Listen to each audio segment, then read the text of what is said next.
어머니 제사 준비하시느라 그렇게 힘드셨으면 진작 말씀하시죠. 늦었다. 어서 서두르자꾸나.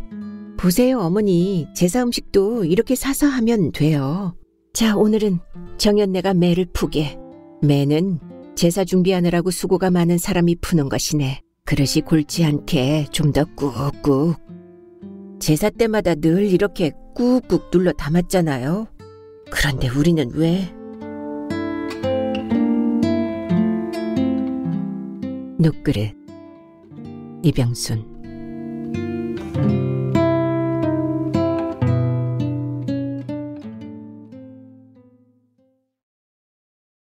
방바닥에 깔린 것은 분명 눕그릇들이다. 형광불빛이 그릇마다 비쳐 방 안은 여러 개의 등을 켠 듯 환하다. 손씨는 놋주발의 안과 겉, 아래 위를 살살 돌려가며 본다. 흉한 자국 없이 매끈한 그릇은 하나도 없다. 그릇 안팎 군데군데 찍혔거나 삭은 자국들이 듬성하다. 손씨는 검지에 광목을 살짝 감아 노숟가락 손잡이에 새겨진 매화가지 홈에 낀 때를 문지른다. 고약처럼 까맣게 눌러붙은 때나 곰팡이는 이제 닦음질로는 지워지지 않는다. 그릇이 물고 온 세월은 늙은이 나이 정도는 더 됐을 것이다. 놋그릇은 손씨가 시집 왔을 때부터 시어머니가 이미 쓰고 있었다. 놋그릇을 매만진 손에는 비린내 쇳내와 눅진한 습기 냄새가 짙다. 쇳내와 습기가 뒤섞인 냄새는 땀내 같기도 하고 우기가 밴 바람 냄새 같기도 하다. 이 눅눅한 냄새만이 손씨에게 명징한 현실감을 안겨준다. 작은 방 쪽창으로 비쳐드는 외등의 빛도 바깥의 어둠도 자식들의 목소리도 놋그릇을 걸터듬는 손가락의 움직임도 모두 꿈 같기만 하다.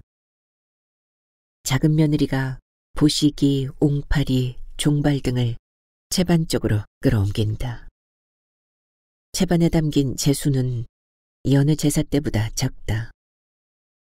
구색은 골고루 갖췄지만 딱 제사상에 올릴 양만큼이다. 결국 작은 며느리 뜻대로 제수를 사서 상에 올리게 된 셈이다. 대속구리에 담긴 튀김옷은 기름을 잔뜩 먹었는지 죽죽하다. 조기는 아가미가 빳빳한 게 싱싱해 보이고 서대란 놈도 뱃살이 톡톡하다. 나물거리와 전 종류 등 제수는 딱히 흠은 없다. 며칠 걸려 제수거리를 준비해놓고도 제사 음식을 사서 올려야 하는 손씨 마음은 짜릿하다. 제사 당일인 오늘 굽고 데치기만 하면 제사상에 올릴 수 있도록 며칠 동안 준비해놓은 제수거리였다. 손씨는 방금 전까지 쓰러진 게 아니라 몇 시간 깊은 잠에 든 것 같다. 부엌 뒤란의 세탁기 안에 손씨가 낮에 입었던 통치마와 속옷이 담겨 있는 걸 방금 확인했다. 세탁기 안에 통치마와 속옷은 젖어 있었다. 누가 옷을 벗기고 갈아입혔는지 궁금하지만 도무지 물을 용기가 없다. 아랫도리를 다른 사람 손에 내맡길 지경이라면 망령에 이른 게 아니고 무엇이라 싶다. 어머니 제사 준비하시느라 그렇게 힘드셨으면 진작 말씀하시죠. 늦었다. 어서 서두르자꾸나. 무슨 말을 해서라도 참담한 순간을 면해야 했다. 힘껏 외쳤으나 목청은 잦아들었다. 어머니처럼 제사를 극진하게 여기는 사람은 세상에 없을 거야. 작은 며느리의 혼잣말은 쪽방까지 들린다. 손씨가 마루로 병풍을 끌어당기자 작은 아들이 병풍을 훌렁 받아든다. 아들은 병풍 덮개를 풀어 병풍을 펼친다. 병풍이나 제기들을 미리 털고 닦아놓아야 했다. 50여 년 동안 제사를 관장해 오면서 오늘처럼 허둥거려 본 적은 없다. 갓 시집 와서 첫 제사를 준비할 때도 이토록 서름하지는 않았다. 목욕을 다녀온 아침까지만 해도 일머리가 착착 줄잡혀 있었다. 여느 제사 때와 같이 생선을 먼저 쪄놓고 다른 일을 잡으려 했다. 데쳐놓은 시금치가 적은 듯해도 그냥 넘어갔으면 아무 일 없었을 것이다. 손씨가 조금만 수고를 한다면 나물 대접이 푸짐해질 거라 여겨 무채를 썰다 제쳐놓고 밭에 올라간 게 화근이었다. 그러자나도 추위가 닥치기 전에 시금치를 모두 속 끓여던 참이었다. 시금치를 속는 동안 생선찜 솥을 가스불에 얹어놓은 걸 까맣게 잊었다. 나물 수쿠리를 들고 주방으로 왔을 때 이미 생선찜 솥은 건그레까지 흑갈색으로 다 타 있었다. 부엌 쪽문과 뒷문을 확 열어도 연기는 쉬이 빠져나가지 않았다. 우중충한 날씨 중 잠시 해가 나고 바람이 불면 생선 망태기를 빨랫줄에 매달았고 이슬비가 푸술푸술 날릴 때면 망태기를 거두어들이면서 어렵사리 말린 생선이었다. 탄 솥을 씻고 있을 때 작은 아들이 들어섰다. 작은 아들은 제 철을 대신해서 손씨를 돕겠다고 왔지만 무슨 일부터 아들한테 맡겨야 할지 몰랐다. 시금치도 물컹하게 데쳐졌다. 일은 자꾸 어그러졌다. 돈전야를 만들기 위해 으깬 두부와 다진 채소를 버무리고 있어도 마음은 전부 탄 생선에 가 있었다. 암갈색으로 탄 생선은 도저히 제사상에 올릴 수가 없을 것 같았다. 손씨는 아들이 물에 불린 밤과 칼을 차고 마루에 앉는 걸 보고 시장에 나섰다. 얼른 사서 물기를 뺀 뒤 굽는다면 탄 생선보다는 나을 테였다. 단골 생선장수 할멈은 눈을 동그랗게 뜨고 손씨 표정을 살폈다. 며칠 전에 제수 생선을 다 장만해 갔잖우. 손씨가 담배 한 개비를 빼드는 것을 본 할멈은 고무장갑 낀 손으로 도마를 쓱 쓸었다.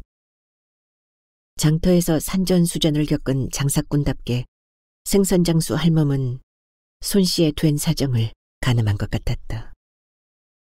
마음먹은 대로 안 되는 게 인생에 어디 한두 번 있으랴 하고 뭉쳐도 괜찮은 자리건만 손씨는 애써 냉엄한 표정을 지었다. 할멈이 민어 배를 가르고 내장을 긁어내는 걸 보고서야 마음이 놓였다. 프라이팬에 기름을 조금 많이 둘러 굽는다면 눕지 않고 노릇노릇하게 잘 굽힐 것 같았다. 민어와 도미가 든 생선 봉지는 묵직했다. 시장에서 집까지는 마을버스로 3코스라 늘 걸어 다녔지만 마음이 쫓겨 버스를 타야 했다. 생선 가게에서 나오면서부터 오줌은 마려웠다. 버스를 기다리고 서 있으니 오줌은 더 이상 참아질 것 같지 않았다. 정류소 앞 청과물 가게 화장실 신세를 지고 갈 것인지 참았다가 집까지 갈 것인지 생각하는 사이 버스가 왔다. 평일 한낮의 버스는 한산했다. 거리는 떨어진 은행잎이 비닐봉지에 휩쓸려 뒹굴었다. 어디에서 날아왔는지 스티로폼 상자도 구청 담을 스치며 굴렀다. 모처럼 볕 좋은 바람이 불었다. 남편 제삿날이라고 날씨가 부조를 하는 것 같았다. 버스에서 내리자 온몸이 덜덜 떨렸다. 몸살기가 도지는 것 같았다. 오줌을 참으면서 생선을 쥐인 소나귀에 힘을 꽉 주었다. 집 앞까지 와서 대문을 미는 순간 몸이 허공으로 붕 뜨는 것 같았고 아랫도리가 뜨뜻해지는 것 같았다. 눈을 뜨니 손등에 링거 주사바늘이 꽂혀있고 작은 아들이 간이 의자에 앉아 병원 창을 멍하니 바라보고 있었다. 밖에는 청회색 어둠이 차 있었다. 병원에서 눈을 뜨자마자 신발을 주워 신고 병원 문을 밀고 나서면서 새로 사온 제수 생선 봉지는 어디 있냐고 작은 아들한테 성급하게 물었다. 집으로 오는 택시 안에서 어떻게 된 거냐고 작은 아들한테 물었지만 아들은 속 시원하게 말하지 않았다. 아무것도 아닙니다. 과로하셔서 잠시 기운을 잃어버리신 겁니다. 기운만 잃었다면 다행이었다. 이제 어머니한테 그런 증세가 있으신데 앞으로 제사를 세차장 주인을 만난 일은 잘 됐느냐? 어머니 그걸 기억하시네요. 일도 좋지만 끼니를 잘 챙겨 먹고 다녀야지. 얼굴이 많이 상했어. 오금을 박아야 한다. 며느리는 제사를 매주지고 싶은 거다. 기필코 여러 기제사를 합쳐서 한꺼번에 지내자는 말을 꺼낼 것 같다. 내색은 하지 않지만 며느리는 손씨가 망령에 든 것이라 여길지도 모른다는 생각이 든다. 잠깐 쓰러진 시간을 빼고는 오늘 있었던 것 죄다 기억하노라 며느리에게 말하고 싶다.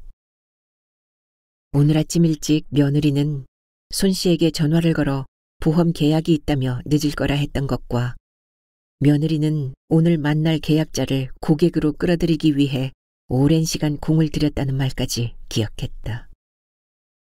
평소 손에 익은 일, 손씨 혼자서 꼼지락거리며 조용히 할 테니 일 다 보고 오라는 말을 끝으로 전화를 끄는 것까지 모두 기억한다고 며느리에게 힘줘 말하고 싶다.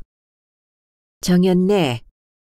작은 며느리는 꼬치 산적을 편틀에 올려놓으며 손씨를 바라본다. 손씨는 며느리의 얼굴을 보니 무슨 말을 해야 할지 떠오르지 않는다. 작은 며느리 얼굴에 큰 며느리의 얼굴이 포개어져 떠올랐다.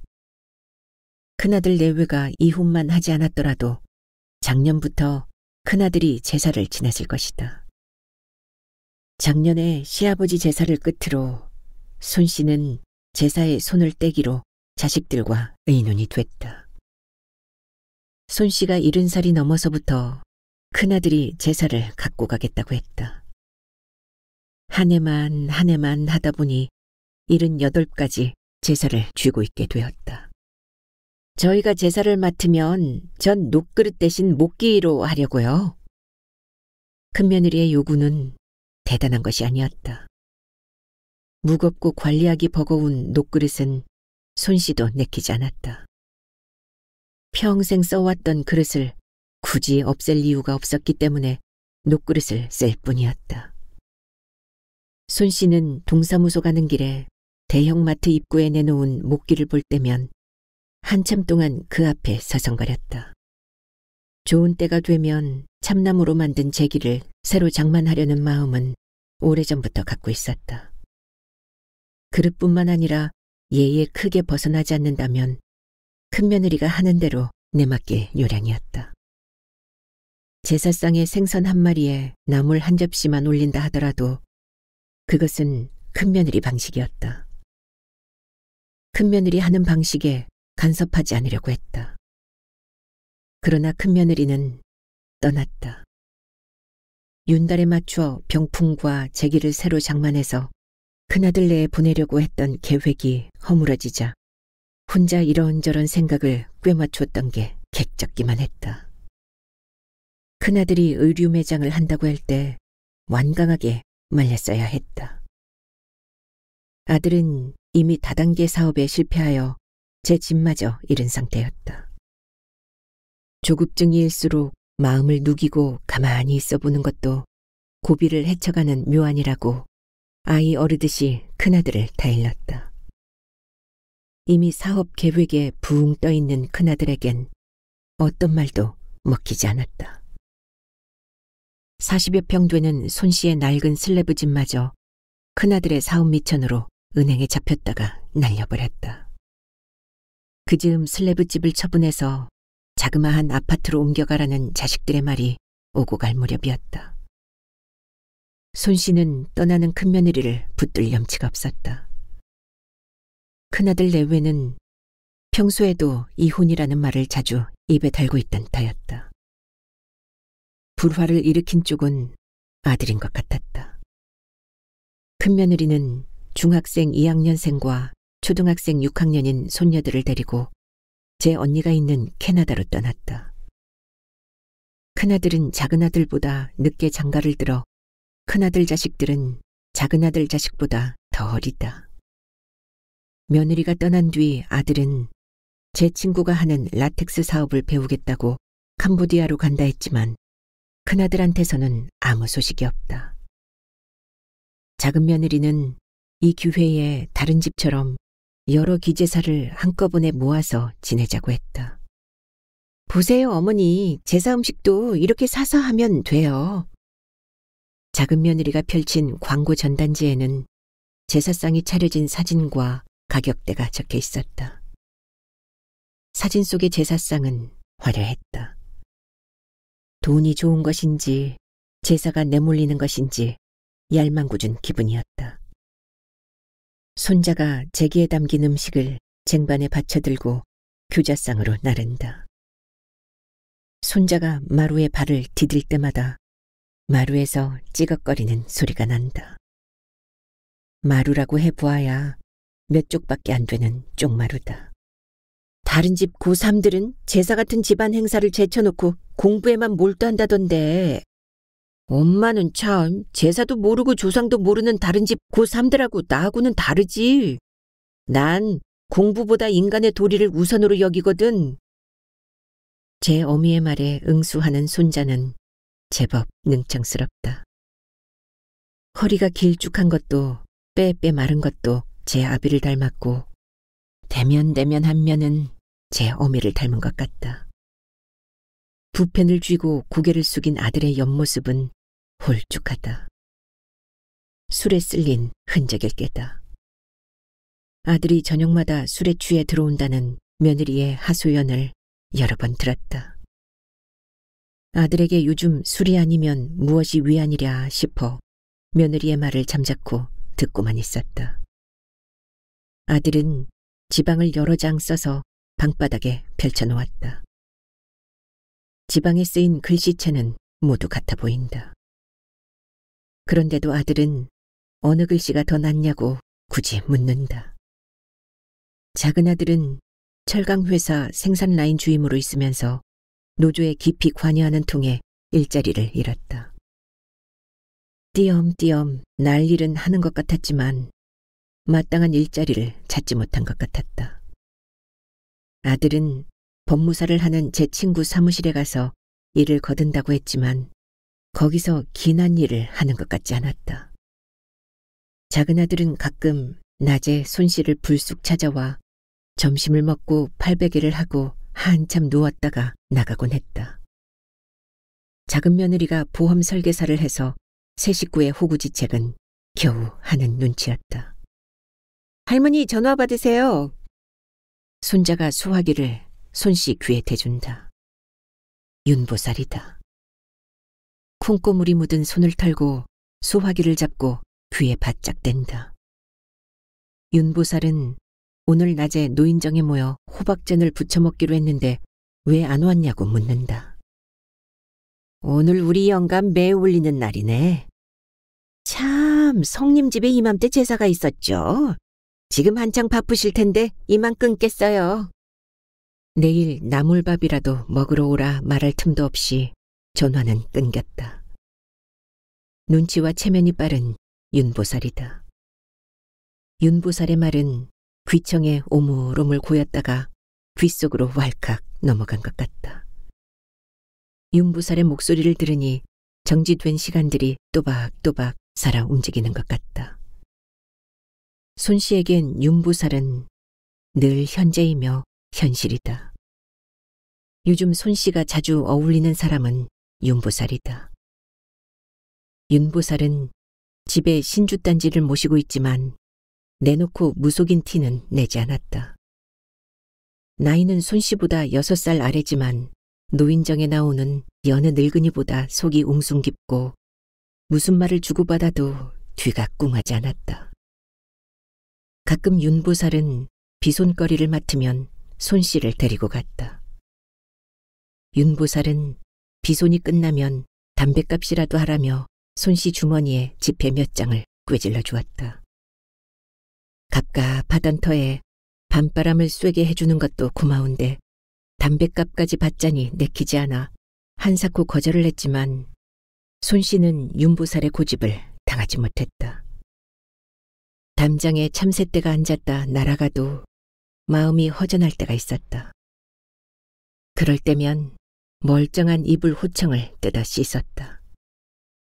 장롱 속에 옷들을 꺼내 다시 개키고 담 귀퉁이에 돋은 잡초를 뽑아도 시간은 그대로 머물러 있는 것 같았다. 제수패도 오래 앉아서 두면 등줄기가 당겼다. 이도 저도 시들할 때는 근대나 상추를 솎아 윤보살한테 갔다. 윤보살은 손 씨를 아랫목에 앉혀놓고 김치전을 구워 날랐다. 어느 누가 그토록 은은하게 맞아주랴 싶었다. 지금 사는 집도 윤보살이 알선해 주었다. 금 20냥과 바꾼 집이었다. 젊어서부터 생활비를 조금씩 여투었다가 아무도 모르게 마련해둔 금이었다. 등산로 입구에 듬성듬성 있는 무허가 집들 중 한 채지만 금 20냥 값치고는 집은 구석구석 쓸모가 있다. 사계가 틀어진 문짝들, 장석이 떨어져 나가 반쯤 쓰러진 대문 등 헐고 문드러진 구석들을 쓸고 닦고 다듬은 집 본세는 괜찮았다. 이사 오기 전에 집 부엌은 이 집 부엌보다 훨씬 넓었지만 여자 셋이 들어선 부엌은 복닥거렸다. 큰 며느리는 주로 전거리를 맡았고 작은 며느리는 소소한 뒤치다거리를 했다. 손 씨는 생선을 찌는 것과 탕거리에 신경을 쓰며 며느리들이 만든 음식 간을 보기도 했다. 손 씨에게 지청구를 들으면서도 작은 며느리는 전을 보며 막걸리 타령을 했다. 전을 찢어 막걸리 한 잔씩 하자는 작은 며느리가 밉지 않았다. 자식들과 얼클어지는 맛에 명절이나 제삿날을 기다린 적도 있었다. 며느리들이 부엌에 머무는 동안 아들들은 술상을 마주하고 술잔을 기울였다. 손자 손녀들은 텔레비전 앞에서 쫑알쫑알 떠들었다. 이 모두는 제사나 명절이 아니면 좀채 보기 힘든 풍경이었다. 사지 않은 제수는 밤뿐이다. 손 씨가 생선을 사러 간 사이 아들은 밤을 반듯하고 정갈하게 깎아놓았다. 다이아몬드 모양으로 반듯하게 각을 만들어 뿌옇게 쳐낸 밤을 넙둥근 제기에 수북이 올려놓으니 전구를 켠 듯 상은 환하다. 밤은 예전에 남편도 잘 찼다. 누가 시키지도 않았는데 밤 치는 것은 남정네들이 도맡았다. 남편이 죽은 후 큰아들과 작은아들이 돌아가면서 밤을 쳤다. 제사상을 올리고 음복을 할 때면 손 씨는 늘 밤을 짚곤 했다. 오도독 씹히는 밤맛은 시원하고 달았다. 칠부로 담으라고 때마다 일렀건만. 며느리는 그릇 가득 탕을 담는다. 정연엄마 좀 잘해. 그렇게 보고도. 목소리 낮추게. 자, 오늘은 정연네가 매를 푸게. 매는 제사 준비하느라고 수고가 많은 사람이 푸는 것이네. 조상은 매를 담는 사람한테 복을 준다고 들어봤다. 매를 꾹꾹 눌러 담으면 자식들 하는 일이 잘 풀린다는 말을 꼭 믿지는 않았지만 매를 풀 때마다 그 말은 잊히지 않고 떠올랐다. 그릇이 골치 않게 좀 더 꾹꾹. 손 씨는 며느리가 든 그릇과 주걱을 받아 쥐고 밥을 몇 주걱 더 얻는다. 고봉이다. 제사 때마다 늘 이렇게 꾹꾹 눌러 담았잖아요. 그런데 우리는 왜? 며느리는 말을 하다 얕게 한숨을 쉰다. 큰아들은 하는 일마다 실패다. 집도 잃고 큰며느리와 손녀도 떠났다. 작은 아들은 실직했다. 이래도 자식들이 잘 된다 말할 텐가. 조상을 섬겨보아야 무슨 소용이 있단 말인가. 며느리가 하려는 말이 무엇인지 손씨는 잘 안다. 그러나 며느리의 물음에 답할 수 있는 말은 간명하지는 않았다. 뒷문 열어야지. 아들은 상 앞에 돗자리를 돌돌 펴며 손자에게 이른다. 돗자리 가장자리 귀에 검은 천을 몇 번이나 덧대 박음질을 했지만 골은 제 수명을 다했는지 너덜너덜하다. 아들이 향로 뚜껑을 여는 걸 보며 손씨는 담배에 불을 붙여 마당을 내려선다. 등산로 입구에 선 가로등이 마당을 비춘다. 담장 아래 얼룩덜룩 부풀어 핀 국화더미도 어느새 다 말랐다. 아련하게 들리던 귀뚜라미 소리도 어느덧 뚝 끊겼다. 대문을 활짝 연다. 손씨는 대문에 기댄 뒤 심호흡을 크게 해 담배 연기를 내뿜는다. 그것은 꿈이었던가 환영이었던가. 좀 전 까무라쳐 쓰러진 것은 남편을 만나기 위해서였던가. 죽고 나서 한 번도 꿈에 나타나지 않던 남편이었는데 눈을 뜨기 조금 전에 본 사람은 분명 남편이었다. 남편은 손씨가 나가는 노인정 잔치상에 나타났다. 인생 뭐 별것 있답디까? 다 내려놓고 얼싸절싸 10명이나 떨고 삽시다 그려. 남편은 꽈배기처럼 몸을 꼬다가 바닥에 넘어졌다. 그 바람에 노인들은 배를 움켜쥐고 웃었다. 남편은 주춤주춤 일어서서 새로운 춤사위를 펼쳤다. 손목을 꺾어 팔을 접었다 폈다 하는 자태가 예사롭지 않았다. 춤판이 끝난 뒤 남편은 손씨 곁에 다가와 술잔을 쥐어주었다. 할멈, 나 없는 시간들을 이고지고 떠매고 산다고 애 많이 썼소. 자, 쭉 마셔요. 손씨는 막걸리를 천천히 마셨다. 막걸리 사발이 넙죽해서 얼굴을 가리기에 좋았다. 명치가 아려웠지만 어금니를 옥 깨무는 모습은 막걸리 사발로 가릴 수 있었다. 남편을 향했던 원망과 미움들이 남편을 보자마자 한순간에 흘러 녹는 게 그렇게 간사스럽게 느껴질 수 없었다. 한참 동안 막걸리 사발을 얼굴에서 떼지 않았다. 남편은 손씨가 얼굴에서 사발을 놓을 때까지 묵묵히 기다렸다. 막걸리를 다 비운 사발을 내려놓았을 땐 남편이 없었다. 손씨는 얼른 노인정 밖으로 뛰쳐나갔다. 남편은 저만치 성큼성큼 걷고 있었다. 남편은 아무리 불러도 뒤돌아보지 않고 쟁걸음을 놓았다. 손씨가 남편을 쫓아 달려갈 때 깼다. 눈을 떴을 때 병원 창밖을 내다보던 작은 아들한테 네 아버지는 어디 갔냐고 물을 뻔했다. 담장 너머 잎 떨어진 나뭇가지는 달무리에 젖어 있다. 저고리 섭을 파고드는 밤 공기는 차다. 남편이 죽던 날 19년 전 날씨가 어땠는지 기억나지 않는다. 꿈에서나마 신명에 겨워 춤사위를 펼치는 남편이 보기 좋았다. 남편의 삶은 춤판과 거리가 멀었다. 남편은 세워놓은 볕단처럼 얌전한 사람이어서 남 앞에서 노래 한 소절도 부르지 못했다. 남편과 내외하며 지내지는 않았지만 남편과 정이 깃든 말을 주고받은 기억도 없다. 남편의 정을 느낄 수 있었던 때는 남편이 손씨 몫으로 성냥통에 담배를 빼놓고 출근할 때였다.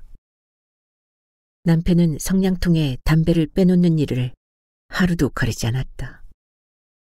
가슴에 바위 덩어리가 누르는 것 같이 답답했던 처녀 시절 바람구멍이라도 뚫을까 싶어 물고 피웠던 것이 권련이었다. 까닭없는 정념들에 붙들려 나물 소쿠리를 옆구리에 끼고 종일 밭두렁을 걸었던 처녀 시절이었다. 폐를 질러오는 매캐한 바람에 숨통이 튀었다. 그렇게 시작한 게 평생 머리맡에 담배를 두고 살게 되리라고는 생각지도 못했다. 할머니 들어오시래요. 손씨는 흙바닥에 담배를 비벼 끄고 손자 손에 이끌려 쪽마루에 올라선다. 맵싸한 향내가 코를 파고든다. 교자상 너머 병풍은 산처럼 우뚝하다. 영정 속의 얼굴은 모두 다 같아 보인다. 남편은 시아버지 같기도 하고 친정아버지 같기도 하다. 희로애락에 치이고 부대낀 흔적은 어디에도 비치지 않는다. 이승에서 격꽃은 흔적은 죽으면 바람이 다 걷어가 버리는 것일까. 손씨는 영정을 자세히 본다. 남편의 호기로운 모습은 남편이 술에 취한 날에야 볼 수 있었다. 비틀거리는 몸을 겨우 가누고 집에 들어온 남편은 아들들을 깨워 노래를 시키곤 했다. 아들들은 잠에 취한 채 반쯤 감은 눈으로 노래를 불렀다. 남편은 아이들 노래가 끝나기도 전에 유 위에 쓰러져 이내 코를 골았다. 양말목은 발 뒤꿈치까지 내려와 있었다. 탄력이라고는 없는 양말이었다. 손씨는 해가 뜨면 발목에 딱 올라붙는 질기고 탄성이 좋은 양말을 두어 켤레 사리라 결심했지만 시장 양말전을 몇 바퀴 돌고도 그냥 돌아왔다. 늘 품없고 요령 없던 시절이었다. 잔칠까요? 그래야지. 정연네도 어서 오게. 며느리는 고름을 매며 쪽방에서 나온다. 겨자색 바탕의 저고리에 자주색 고름을 매고 자주색 치마를 받쳐 입은 며느리의 자태는 얌전해 보인다. 손씨는 치맛단을 여미며 상 뒤로 물러선다. 아들은 잔 가득 술을 부어 상에 놓고 절을 한다. 손씨는 쪽마루 끄트머리까지 물러선다. 엎드린 아들의 등 너머로 향 연기가 자욱하다. 영정 앞에 버젓이 서 있기가 이처럼 옹성그레졌을 때는 없었다. 제사 때마다 망자의 영혼이 찾아온다고 여기는 것은 산 사람이 믿고 싶은 미신이라던 작은 며느리에게 조상을 기려서 나쁠 것 없다는 말로 타일렀던 게 부끄럽기만 하다.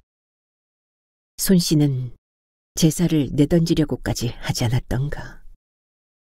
한 달여 전 추석이 끝나고 얼마 지나지 않아서였다. 손씨는 윤부사를 앞세워 만수사를 찾았다. 베개 속통에 묻어둔 마지막 남은 금 열량을 손수건에 싸서 윤부사를 따라 나섰다. 군말을 만들지 않고 깔끔하게 편하게 홀령을 안치는 방법으로 만수사를 택했다. 만수사에서는 오갈 데 없는 제사를 원하는 횟수만큼 지내준다고 했다. 방광이 느슨해져 헛기침만 해도 속곳에 오줌을 지렸다. 배추 한 포기를 사서 집까지 오는데 중간에 몇 번씩 쉬어야 했다. 다음 제사 때까지 멀쩡할 자신이 없었다. 정신줄을 놓기 전에 제사의 행방부터 매동그려 놓아야 했다. 길을 두고 묘로 갈 수는 없는 법. 큰아들한테 가야 할 제사를 작은아들한테 맡길 수는 없었다. 망자를 천덕꾸러기로 만들 수는 없었다. 작은아들도 자식인데 뭐 그리 따지냐는 윤보살의 말은 틀리지 않았다. 작은아들이 제사를 갖고 간다면 큰아들의 엉성한 삶까지 딸려가는 것 같아 작은아들한테 제사를 맡기지 않는다는 말은 윤보살한테 하고 싶지 않았다. 종무소 절차를 다 밟고 나와 법당에서 오래 절을 했다. 오갈 데 없는 홀령 데려다 놓았으니 잘 좀 보살펴달라는 기원을 올리며 절을 하고 또 했다. 지금은 홀령을 데려다 놓지만 홀령이 그리우면 언제든지 데려갈 것이라 했다. 홀령을 홀대하면 다시 데려가겠다며 기원인지 억지인지 모를 중얼거림이 자꾸 흘러나왔다. 옷이 푹 젖도록 오래 절을 했다. 절을 하면 할수록 마음은 헛줄했다. 절을 할 때 눈을 감으면 큰아들의 수그린 목덜미가 떠올랐다. 작은아들이 손을 모아 쥔 모습이 떠올랐다. 절을 마친 뒤 법당 안을 둘러보았다. 법당 한쪽에는 망자들의 사진이 쭉 널려 있었다. 사진 밑에는 망자의 나이와 이름이 적혀 있었다. 젊은이들부터 늙은이까지였다. 손씨가 맡긴 홀령들도 법당에 앉은 뭇 홀령들과 더불어 망배를 받을 터였다. 대웅전을 나와 돌탑을 사상했다. 종잇장처럼 파들거리는 마음을 다잡으려 애를 썼다. 가을의 오후 햇살이 손씨 얼굴을 따갑게 쪼았다. 절 마당 한 귀퉁이에 떨어져 터진 감 주위로 말벌들이 윙윙거렸다. 감나무에 앉은 참새떼들이 손씨 얼굴을 덮칠 것만 같았다. 이제 가야지요. 당간지주 앞에서 윤보살이 손씨를 기다렸다. 윤보살한테 건네받은 손수건으로 이마에 흐른 땀을 꾹꾹 눌러 닦으며 앞서갔던 윤보살을 따랐다. 사천왕 문턱을 넘는데 다리가 올려지지 않았다. 계단 아래 계곡물은 돌뿌리를 거세게 때렸다. 햇살에 반사된 물보라는 안개가 끓는 것 같았다. 어지러웠다. 손씨는 사천왕 문턱 앞에서 주저앉았다.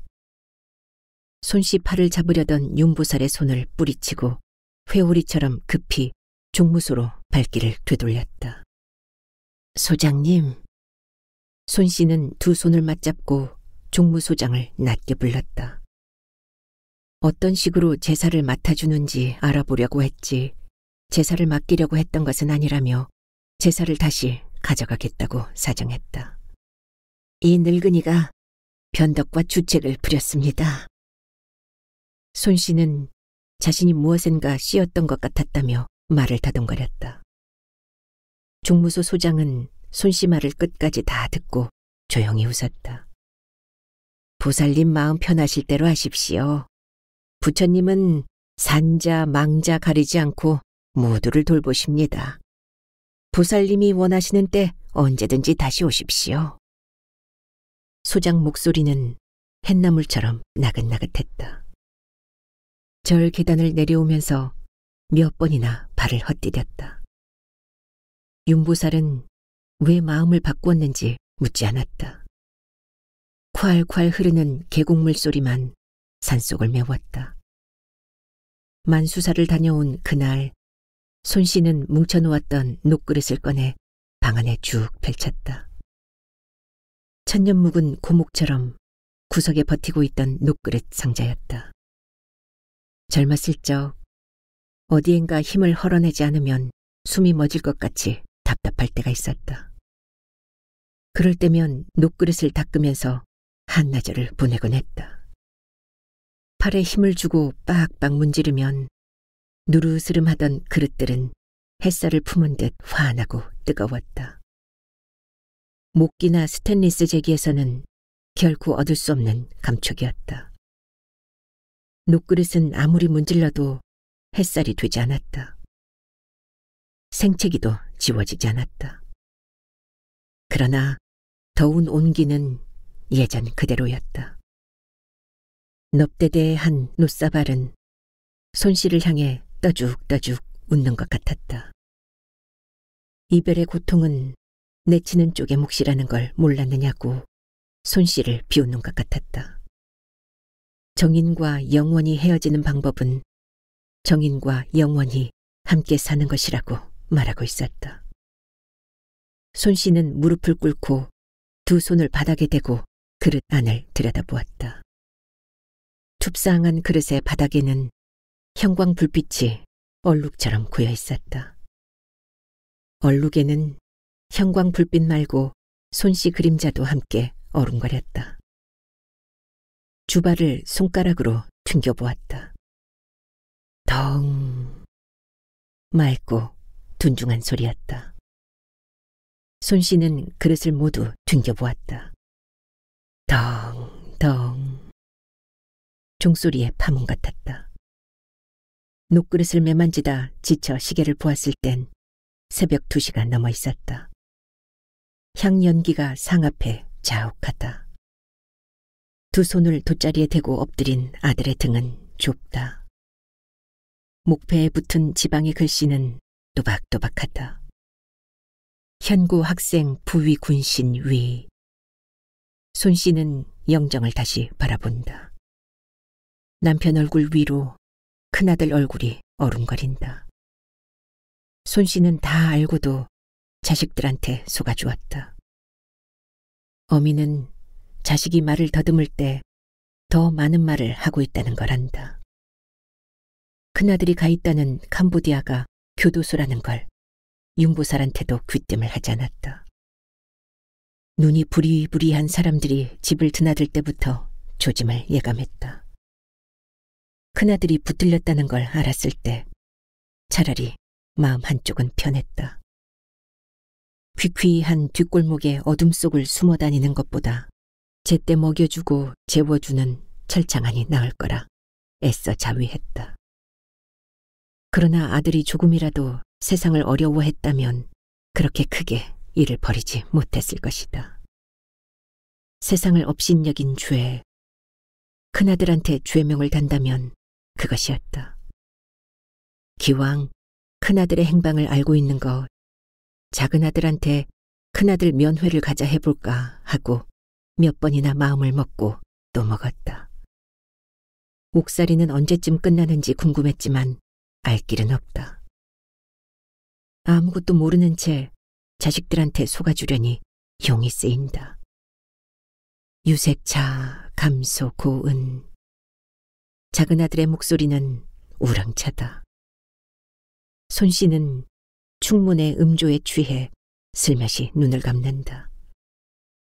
충문은 갑갑했던 마음에 고랑을 뚫어 졸졸졸 흘러가는 것 같다. 손씨가 모든 영정 속에서 한 번도 빼놓지 않고 봐온 모습은 손씨 자신의 얼굴이다. 영정에는 물도 흐르고 꽃도 피고 새도 울었다. 그 속에 자신의 얼굴을 띄워놓는 버릇은 젊었을 때부터였다. 아무것도 보지 않으면서 뭔가를 응시하는 눈. 아무 말도 하지 않으면서 할 말을 가득 담고 있는 것 같은 영정 속의 입은 손씨의 모습이었다. 영정 앞에 서면 부질없이 몰려왔던 칡칡한 상념들이 다 해지는 것 같았다.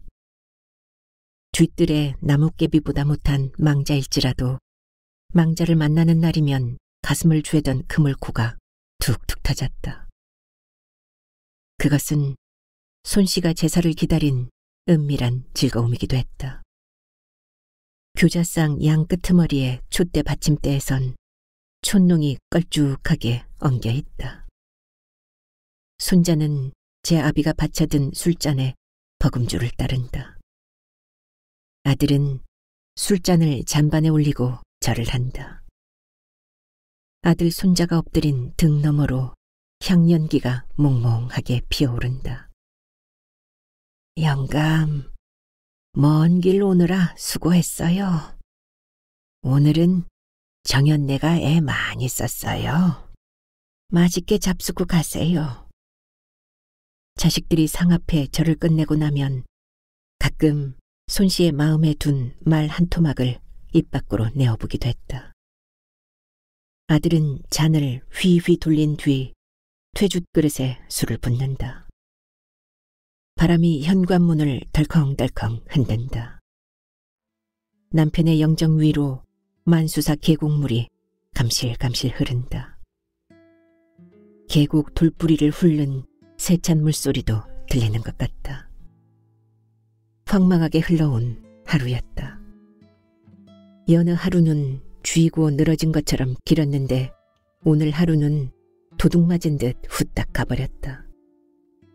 아들은 잔을 휘휘 돌린 뒤 퇴죽 그릇에 술을 붓는다.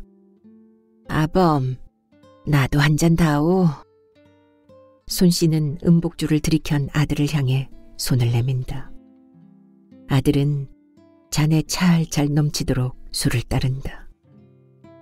손씨는 단번에 훌떡 마신다. 떫고 쓰다. 손씨는 두 손을 바닥에 대고 머리를 숙인다. 술기가 도는지 얼굴이 확확 달아오른다. 지금은 아무것도 생각하고 싶지 않다. 그저 향불 앞에 오래오래 엎드려 있고 싶다.